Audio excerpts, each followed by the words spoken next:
Welcome everybody to Bar of DeMOCKracy. That's M-O-C-K. It's Friday night and we're doing it right. Tonight we're going to have 3 topics. None of us know what it's going to be. Tonight we're going to have a host or hostess. We don't know who that's going to be either. But the only thing that we do know is the way we do things around here is the fuck 'em fam way. You ready to smash the fash? Let's meet the gang, shall we? Oh, shit. Oh, man. How's everybody doing this Friday? I was reading today about how right-wing pollsters are just dumping out polls right now so that they can skew the average. And they know that's not going to make any real difference. In fact, it might hurt them. But they know that afterwards they can be like, see, look at the polls. Look at the polls. Trump should have won. Mm-hmm. Like, they're already setting this up. Yeah. And I saw a clip of that today. Again and again. And the whole... I saw a clip of that today. CNN was covering it. And they were literally just counting the polls. And it was like Republican polls versus Democrat polls. Yeah, that's and you're not just like, how you... That's not how you aggregate polls. You aggregate polls by sample size. That's how you weight it. Here's the thing. There's been massive early voting records, and they're already coming out. People like, I cannot remember the gentleman's name in Georgia, but he said there is zero evidence of what Marjorie Taylor Greene is saying that votes are being flipped. So was that Kemp? It wasn't Kemp. It was Raffensperger? No, it wasn't Raffensperger either. It was the cat with the glasses who came out last time, and he was very, very angry. Was it Sterling? Okay. Oh, yes, Sterling, yeah. Yeah, okay. Well done. See, this is why we're the crew. We're the biggest fucking nerds around. Respect us. Yeah. yeah. Well, even in addition to the polls, they're now complaining about voter fraud. But when you look at in detail of what's happening in Pennsylvania or Colorado, and you're like, yeah, that might be Republicans committing that fraud, but they're still trying to push the narrative. You know, actually, before we start getting into everything, let's go ahead and reach into the chopper hopper, because we're already starting to get rolling, and let's find out who are... We're coming in hot. Yeah, it's we're already fuck first and second gear. Right. Oh shit, it's Gottfried. Yes. Oh, yeah. Right. He's always good. Born on the cob. Fantastic. What now, Tony? Hold on a second. Actually, speaking You want of to do that one first? I'm noticing what you just showed me. So yeah, let's go ahead and dive on into this one, shall we? Yep. Okay, so what we got going on? First. Yeah, what we got going on is Colorado's, if I'm not mistaken, it's what her secretary of their Secretary of State, is that her job? Yep, I believe that is, Jenna Griswold is the Secretary of State. Well, then, you said that you sent this to me because it had to do with the topic we were just discussing. Let's see what she says. Good afternoon, everybody. Thank you for joining us today. I want to thank Matt Crane, who is the Executive Director of the Colorado Clerks Association, for being here today. Yesterday, my office learned about a developing issue in Mesa County. We are here to tell you what we understand at this time, but it is a developing investigation. According to information that we gathered yesterday from the Mesa County Clerk's Office, it appears that as of now, approximately a dozen voters in Mesa County had their ballots intercepted before they arrived to them and cast without their knowledge. Now, the ballots were filled out, the return envelopes were signed, and they were then returned to a USPS blue box. So that's a postal box, not a ballot drop box. Okay. The issue was discovered during the signature verification process. At least 3 of the voters had already received communications from the Mesa County clerk. Mesa County clerk mailed 2 of the voters affected to ask them to cure their ballots, which means fix the signatures, because the signatures were rejected during the verification process.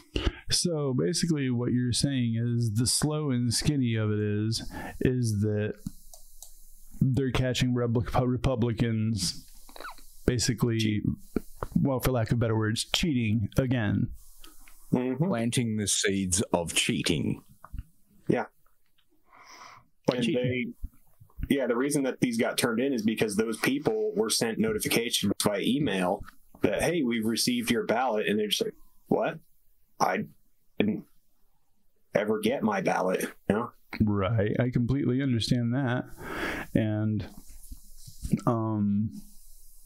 I mean, let's go ahead and look at the previous election. Yes, there was voter fraud, but it was in the villages, and it was in, let's see here. Good Lord.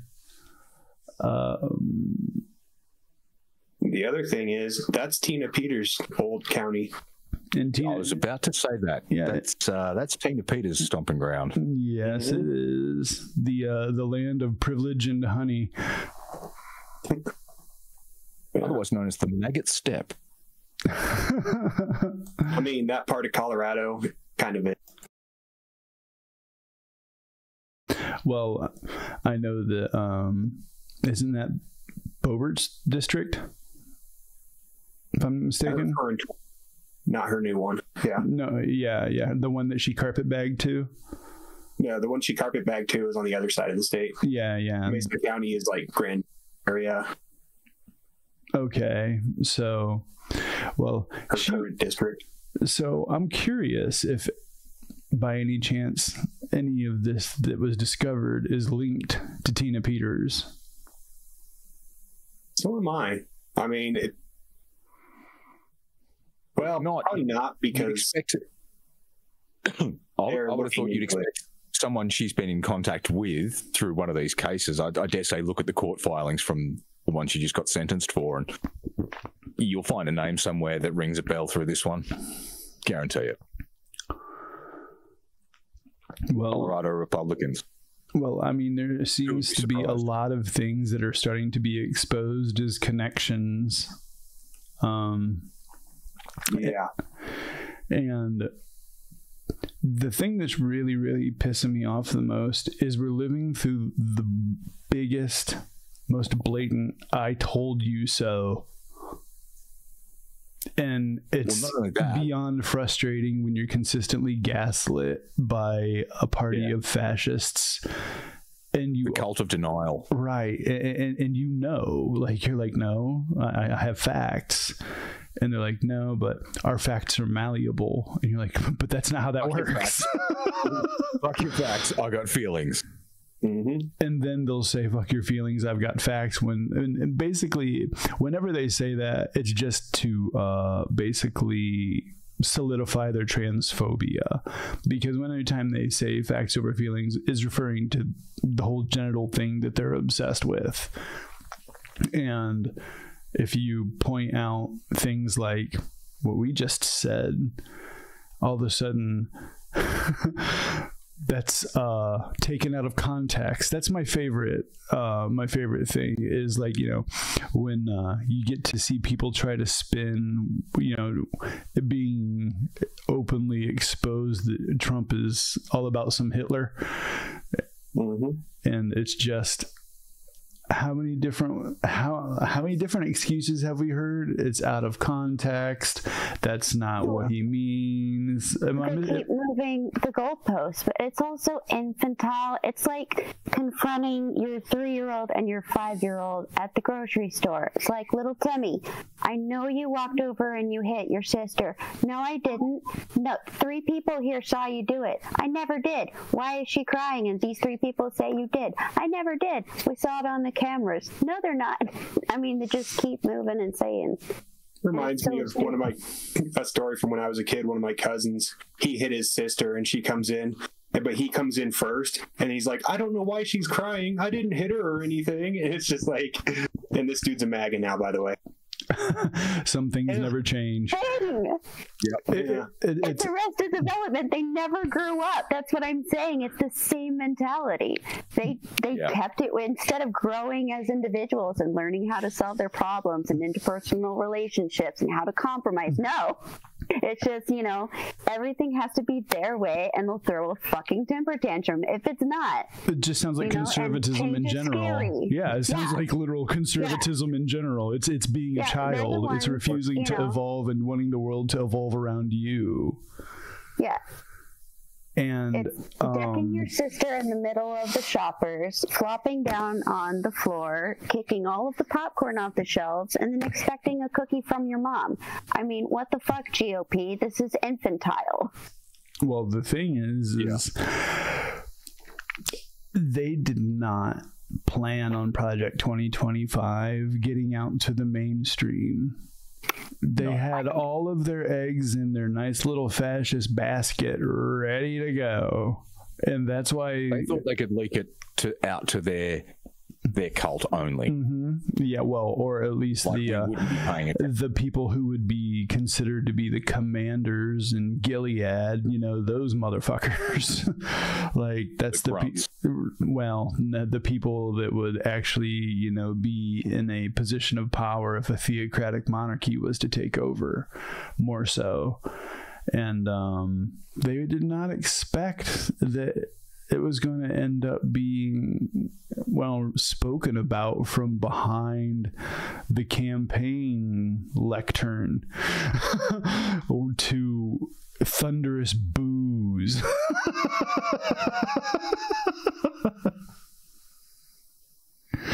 And we've been working on it. Talking points. It's merely highlighting facts that are within that document.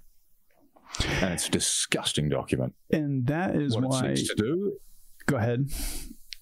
I was going to say what it seeks to do basically undoes a lot of what America has achieved in the last 100 years. It's pretty much, it takes us back to the 1700s. It's really why Trump keeps talking about the using the Enemy Alien Act of 1798. Alien and Sedition Act. Yeah, in order to, for lack of better words, put his political opponents in his mass staging grounds that Stephen Miller talked about in CPAC. And then Elon Musk goes and says that Project 2025 is the left's version of QAnon. They're all so fucking terrified that we know what it is. Yeah. And then we can tell them what page which policy is on. They hate that. Yeah, absolutely. When they say we're lying, we say page 732 or page 412, paragraph 2. And they go, oh, because we're right. We've had that document since, what was it, August last year? Something like, it's been a while. It's been a minute, yeah. Oh, yeah. It's been a long time. And I remember telling a lot of people about it back then, saying, hey, look, this is what the Christo-fascists are planning for America. Be aware of it so that you're not surprised when you see and hear language that, has your alarm bells ringing, basically, and neon signs in your head going, what the fuck? Is this 1930s Germany? And yeah, it's all rolling out in an out loud format at the moment. Like, there's no more quiet parts. They are openly out loud. Well, I think between the definitive links to Project 2025 and Trump denying his links, that already tells you that they're linked, number one. Yeah, if you have the definitive proof and he denies it, that tells you that they're linked.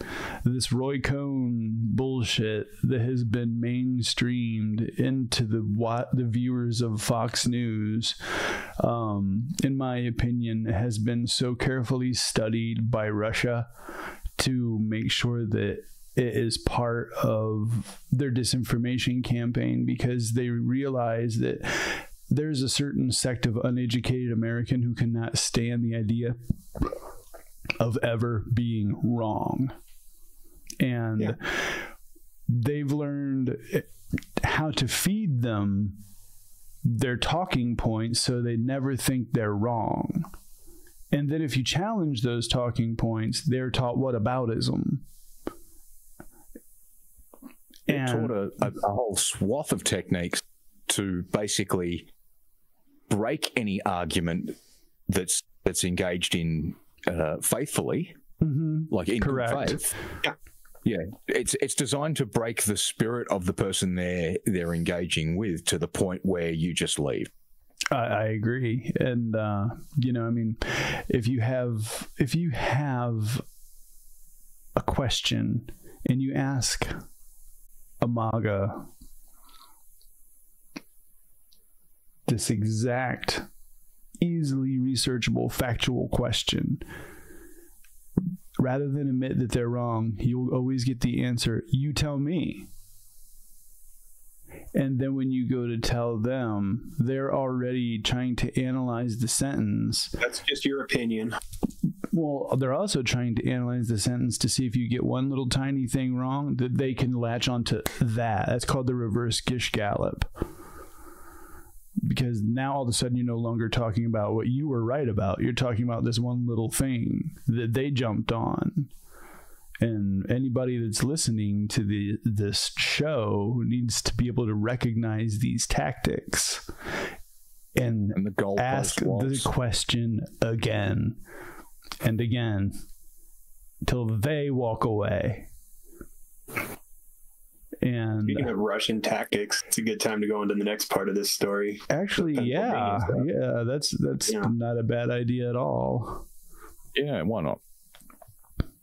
Well, I posted it in chat for us here. Yeah, it seems as though that, well, Elon Musk has regularly talked with Vladimir Putin. Well, no, I was talking about the Pennsylvania stuff. It's also voter fraud. Yeah. I was thinking about this because the one that you sent me, because, well, there's more on voter fraud, and there's more on voter fraud. That is crazy. I just cannot believe saying things about Elon. Yeah. Like, I can't. Like, it's just. It's frustrating to the point where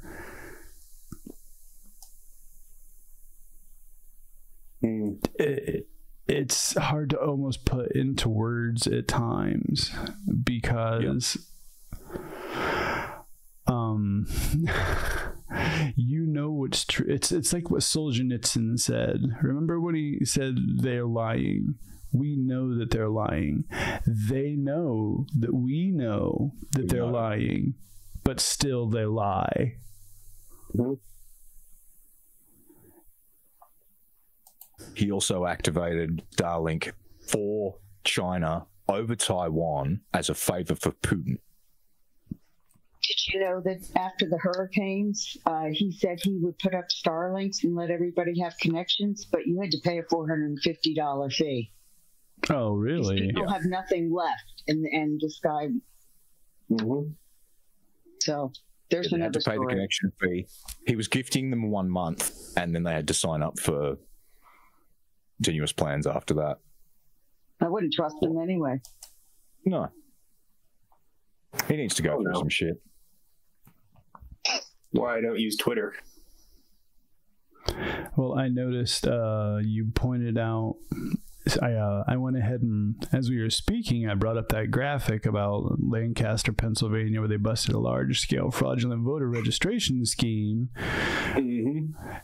But also, I want to go ahead and switch over to this right here because, as you've seen, Elon Musk has regularly talked with Vladimir Putin and faced implicit threats.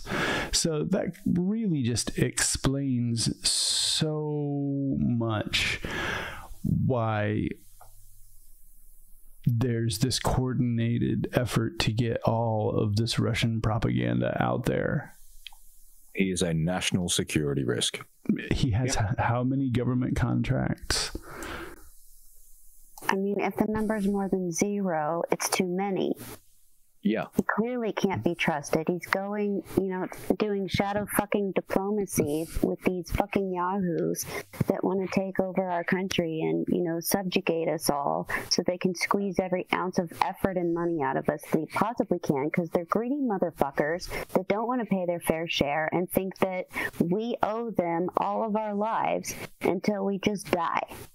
That's why they want to raise the retirement age, so that they can get every ounce of work out of us that they can. Mm-hmm. And let's not overlook another fact, which is he is a known, documented, mentally ill substance abuser.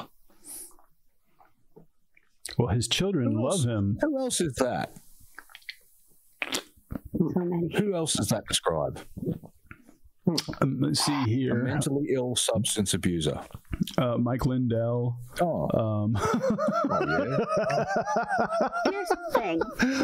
We can go down the list, really. Jordan Peterson, Rush Limbaugh. But let's not. But then there's the obvious that it's Trump. But I mean, it's not easy to just name one. You can't give me a task like that and expect me to just only name one. It just sounds like a club. Sucks to suck club. I've still been referring to them as the sub 80 club because I don't reckon anyone in there has got an IQ over 80. Yeah, they're like, it's the people. I know exactly what the name of this club is. It's called People I Would Never Want to Be in a Hot Tub With Club. Did you hear the article that Diane found about Trump's IQ when he was going to that school when he was like 12 and it was only 76? Oh yeah, I did see that. Yeah, I have a copy of the article, but she double checked before she put it out anywhere. She talked about it, and then about 2 weeks later, it showed up everywhere. Like every single time that we talk about Trump, somehow, one way or another, Vince McMahon comes up, and if you look at Vince McMahon's biography, it is the exact same thing as Trump. He was an unruly little bastard who got kicked out of regular school because nobody could stand being with him, and he got sent to military school, and he got in trouble there, and then ended up lying, cheating, and stealing to become rich. So sociopathy has just become a political party, writ large. Just empathy, the lack of empathy in general is like the uniting factor. Yeah. That's what it was at the Nuremberg trials too. That was the person said, "Hey, that's the one thing that all these people have in common is they lack empathy." Yeah, I mean, they've shown us what they don't care, but they don't give a shit about a pregnant woman drowning in the river because her body got snagged up in fucking razor wire. They don't give a shit. They don't give a shit about Texan women bleeding out in parking lots because doctors are terrified to touch them because they think they might go to jail if they offer abortion services because this lady has placenta previa and her organs have split apart and she's bleeding internally. I mean, they don't give a shit about that. They don't give a shit about, making sure that kids have food in schools.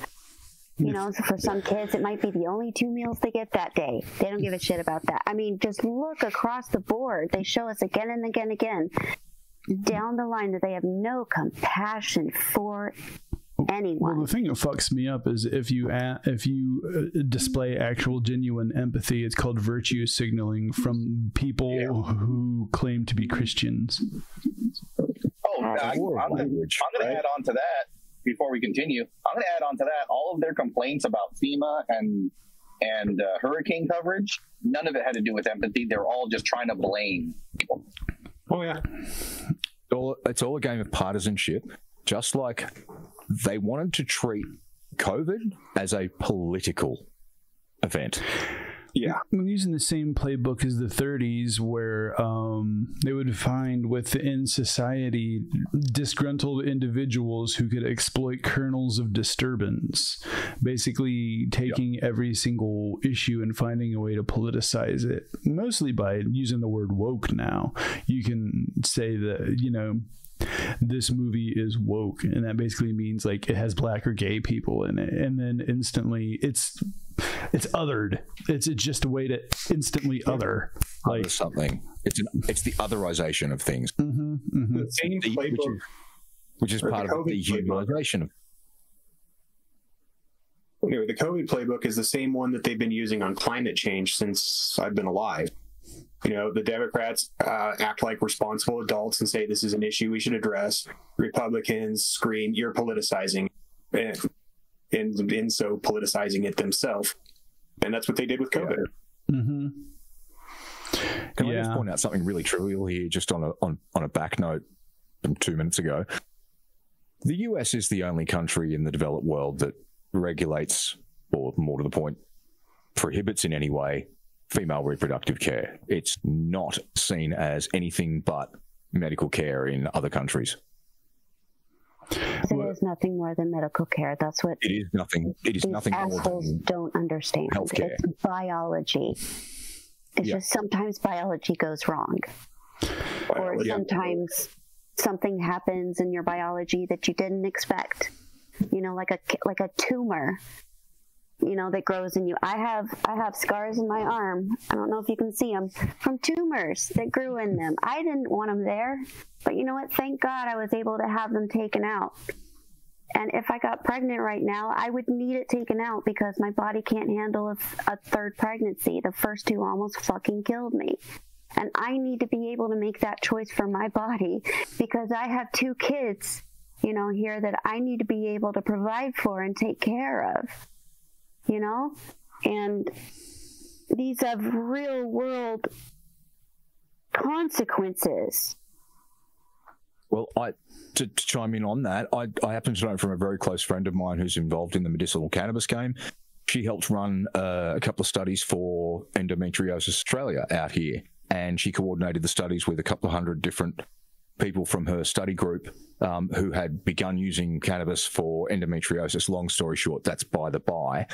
But the point is, from her sample study group that she handed over to Endometriosis Australia, she got back some wider data that showed that almost 30% of women suffer a varying degree or to a varying degree the symptoms of endometriosis, and therefore are at risk of or at high risk of miscarriage and pregnancy complications. And for that reason alone, it's purely healthcare, and it should never be considered anything but. If a woman chooses to make that choice with her body, that's her choice. If you don't have a uterus, I don't think you have any say in it. Be fair? I had endometriosis, and it was so severe that they agreed to finally take my uterus out at the age of 42 because I had figured out how much time I had spent in bed, and it was half my life. And they said, okay. Yeah.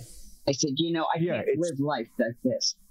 It's a real problem, and it's a real problem that almost 1/3 of women will suffer issues with, and they don't all suffer it as badly as you do, but a lot of them do suffer, you know, a handful of the issues, and it makes life difficult.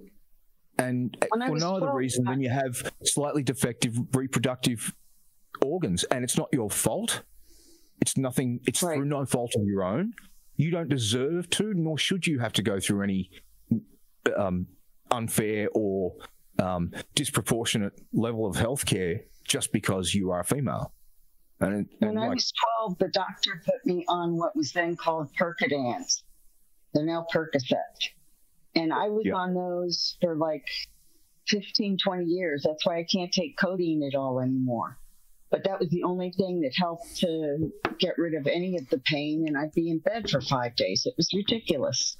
as you can see, everybody's medical situation is completely unique, which is why this is straight across the fucking board laws that say that this isn't healthcare, is just literally nothing more than just control of women. And that's it, because you need to see that this is healthcare, that women all have a unique situation going on, and a simple straight across the board denial of that kind of healthcare, it's going to be the reason that they lose also. Let's just go ahead and that's why we're calling it Rovember. Yes, like let the Roe rage happen, ladies. You're going to bring up that graphic because there's a bit more about voter fraud and Elon Musk in that graphic. They flipped the major bitch switch, and I think every woman knows it. Yeah. Yeah, we all took a good look around, did a whole 360, verified that none of us had any fucks left to give, and we are ready to just flood, When they realize, as the count comes in, how much of the returned Republican vote will have been females that voted for Harris, it's going to dawn on them by about 8:30, 9 o'clock on the 5th that what they did was a big fucking mistake. Yeah, they're gonna. I'm calling it, even though tell me I'm wrong. They're gonna hit Florida, sure, Pennsylvania, and Georgia, because those are the states we've been talking about. North Carolina or South Carolina, one of them is flipping. Arizona, Nevada, all the swing states. I have Democrats taking them. The women are fighting, and they're all single issue. We've all run out of fun. One thing in Florida that our head of the Democratic Party, Nikki Fried, did. She noticed that a lot of Republicans in the House, the state House, were not going to re-up, so to speak, for another term. And because they didn't really like DeSantis, I guess, or whatever. So there's all these open seats. So she went ahead and took money from the Democratic Party and paid all the dues for all those and put word out to anybody that was in the Democratic Party if you wanted to run. So all these people are running unopposed. There's nobody against them. And so we're hopeful that will make a huge difference in the beginning of the change for Florida. Let me tell you. But when I found that out a couple months ago, I was like, well, I don't want to say anything yet. I want to see how many people come forward. A lot of people have come forward. It's so great. So I've got awesome hope for Florida in some ways that a lot of other people don't see because of where they are. Well, on that note, I noticed that is a massive problem that plagues a lot of the red states where Democrats won't even run. That's exactly it, because they have to have so much money. But if you're unopposed, it's much easier. You can walk around neighborhoods and get your kids or family members to help you do that, and do neighborhood rallies, church rallies, whatever, and in their halls and stuff. So that's the way I look at it. But I mean, I was like really shocked. I said, "Wow." So going back to this article, Godfried, I brought this up right here, and you said that there was a bit more in there that we needed to go over. I was talking about the graphic I sent you about Pennsylvania. I brought that up while we were discussing. Everybody was able to see it that was watching the stream, and as you could see, it was a coordinated effort. Oh yes. And it keeps getting shown more and more and more. But this article with Elon just has my mind blown, especially this bit about the Starlink. It really just explains so much about that. I'm not mind blown. It just fills in gaps for me, because the moment he interfered, he put his thumb on the scale for Russia in that Ukraine conflict over the Black Sea, when Ukraine were trying to send marine drones up against the Black Sea fleet. He put his thumb on the scale for our allies' opposition. Now that, to me, seems a bit fucked up. Well, I mean, it's probably the reason he was hanging out with Rupert Murdoch. You know what I mean? Like, he's tied in with all the bad people. Yeah, well, don't remind me about that contact. The other point was he interfered on behalf of the enemy of another one of our allies in another conflict. So it's not one instance. He's fucking toxic. He's poison. He's a Manchurian candidate in that respect. I mean, and at least the DOJ is like, yo, what you're doing with your $1 million little sweepstakes is not legal, bro. No, that's by the by right now. That's him in panic mode, trying to do everything he can to buy his way out of indictment, because right now he's in a whole fucking bunch of shit. Oh yeah.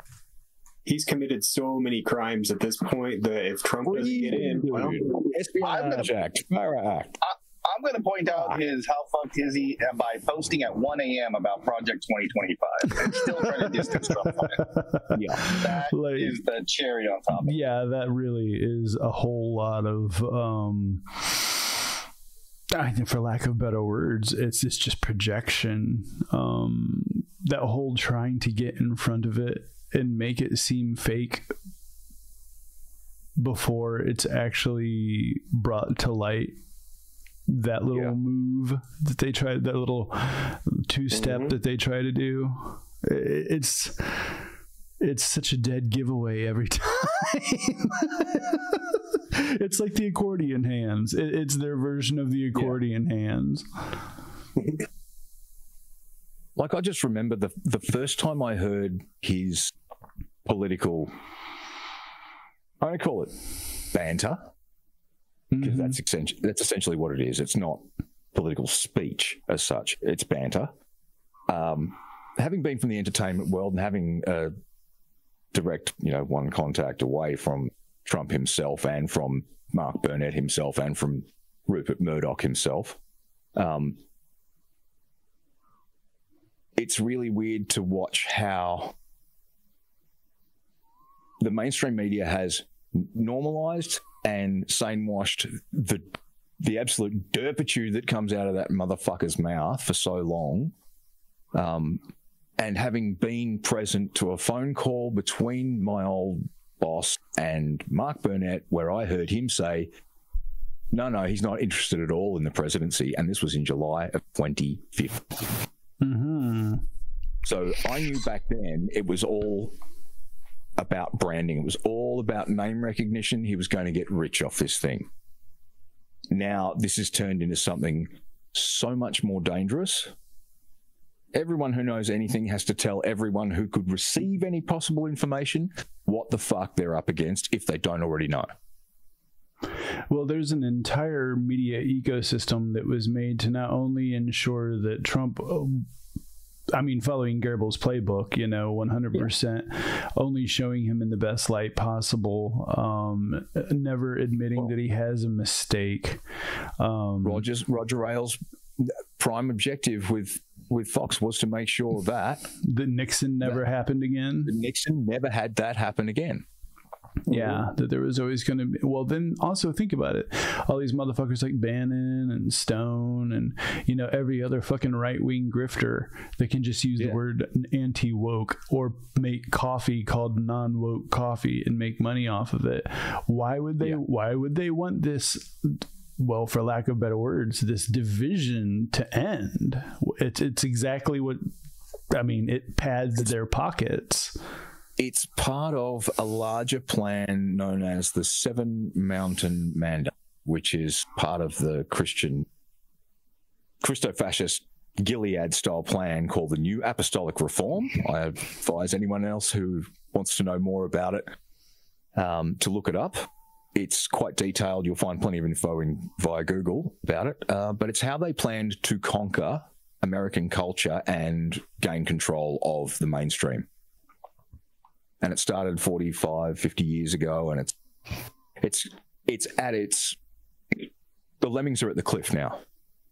Oh, yeah. This is the same organization that this summer went around to different congregations and areas in the United States with Carrie Lake and taught them how to make, what were they, like tent communities or something like that, where basically you take the church and you infiltrate it into all different parts of the town. Like you take church members and you put them in the library, church members put them in the schools, and church members put them in, you know, all these different places. Just like the Nazis did. Bring God into everything. Just like the Nazis did. Sporting teams, into the community groups, everything. The recreational group. Yeah. Because the idea is to eventually get rid of the idea of the individual and only the community that revolves around the church. And if you're an individual who's not part of the church, then you're a heretic. Oh yeah, manipulation and control. Community. It's not. Oh, it's not. Let me tell you. Okay. Yeah. When religion takes over and it's your whole social circle and it's everything you do in life, once you go against that or are a little bit different or decide to question it, your community's gone. They have no use for you. You're dirty to them. You're darkness. You're, you know, a temptation or whatever. And overnight, your friends are gone. You know, all of your social circle's gone. All the activities you used to do, gone. Because they can't be around you. You're ungodly now. And you don't want to be by yourself. So you'll just... the opposite of a magic. Yeah, you'll be like, yeah, y'all are right. Totally. Because you don't want to be alone. Just like with MAGA, I mean, it was a big thing. It was like, here is an opportunity for you to be part of a large group, and all you have to do is be the worst person that you can possibly be. That's all you have to do. Like, you don't... And let everybody else be the worst person they can be.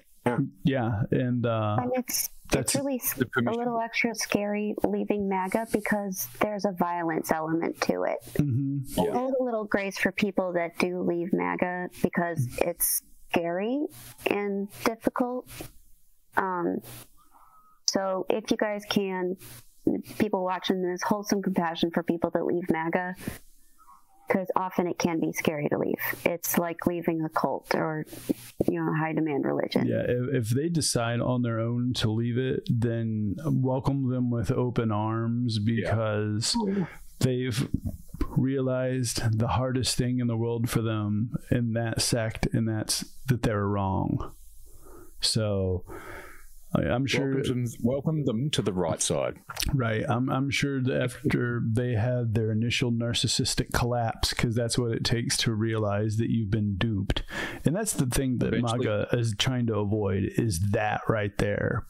And eventually that realization. They'll put their hands up looking for help, asking for a hand, and we'll be that hand for them. We'll welcome them to it. We won't rub their face in it unless they try to defend their poor choices. And it's like, we've been watching them defend their poor choices for so fucking long, they don't even care. You know, Terp, I'm going to go ahead and roll on with what you said about poor choices, because I see that Godfrey led me to my... Yeah, he just gave me the best segue. And, well, let's just go ahead and say that Tim Pool is running scared, so he's focusing on his music career. All that Russian money dried up. So, man, it's gonna be bad. On the quiet, faded pavement. And this is a great example of why when people don't end up actually, don't end up actually getting Getting where they wanted to with their art while they turned to fascism. This happened to Ben Shapiro and Michael Knowles. But it's interesting to see when fascism stops working out for you and you go back to your art, where you pick up where you left off, but with a much higher budget, you can produce garbage like this. This is bad. What you can buy for a couple grand at your local music shop is like spectacular. Oh my sonically, God! But musically, I'm sorry, but it sounds like someone's taken a dump in their ears. It's like if 3 Days Grace or any of those Yarly dad rock. Album, oh God! Trump's whole album.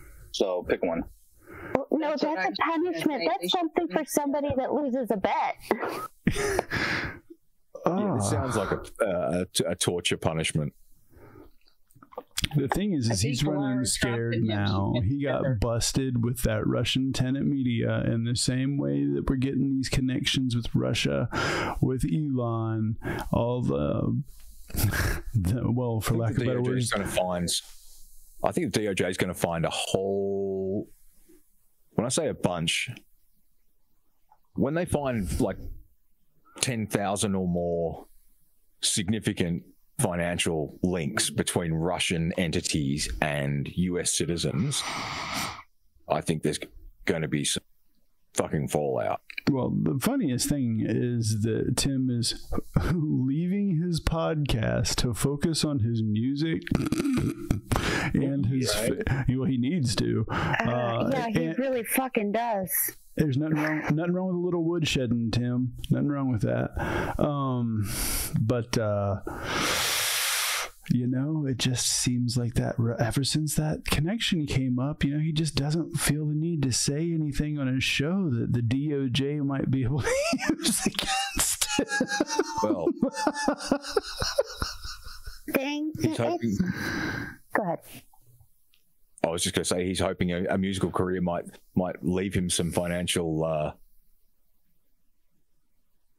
crumbs after the DOJ's gone through him. Well, I mean, it's just one thing we all know is that unless you're backed by a major record label, you're not going to make any money in music. It's a vanity project as a distraction from being like, I was busted taking Russian money. And it is so funny because on Piers Morgan's show just recently, he was on there, and I cannot remember the name of the liberal host that the liberal guest that they had on, but she segued in taking Russian money, and she's like, just like Tim Pool over here did. Like it was bump set spike. I gotta say though, those lyrics, they sound like they're written by somebody under 20 that thought that they sounded deep. Maybe mildly. Oh. Okay, no, I figured it out. Okay, so he was a freshman in high school, and I bet he wrote it in English class, and he was so fucking proud of it, you guys. He was so proud of it. The formative years of his life and the height of his teen angst and probably guy liner. I don't know. But, he was so proud of it, he just had to turn it into a song, and that's why he's never thought to edit it or touch it, and just left all those shitty lyrics in their raw form. It sounds like music that was made on a couch. It was made by 30-year-olds for 15-year-olds. Creepy. I just came up with the best analogy for it. It is real DeGrasse. And I know some people that'll miss on some people, but for those who it hits on, you know what I'm talking about. It's real grass. Yeah, it's like zit gravity. He wants to be able to be so deep where you can be like hide the Cure albums and razor blades, but actually we're just laughing because it's not good. It's terrible. That's so good. We're going to go ahead and get out of here, gang, for episode 26 because we got to make sure that we catch that Beyonce Harris rally that's coming up. Oh, yeah, we're going to go jump over there and have a nice night, everybody. And I saw them all shuffling and boogieing over there before. It looks like a party. Oh, it's going to be a party now. All right, gang. We'll talk to y'all later, and that make sure you tune in for the Tony Michaels podcast every day. If you give a good goddamn about your democracy, make sure you register to vote. Make sure you do go vote because we got one shot. Let's win this motherfucker. And until then, we'll see you crazy kids later. Going back to the party. Later, guys. Bye, everybody.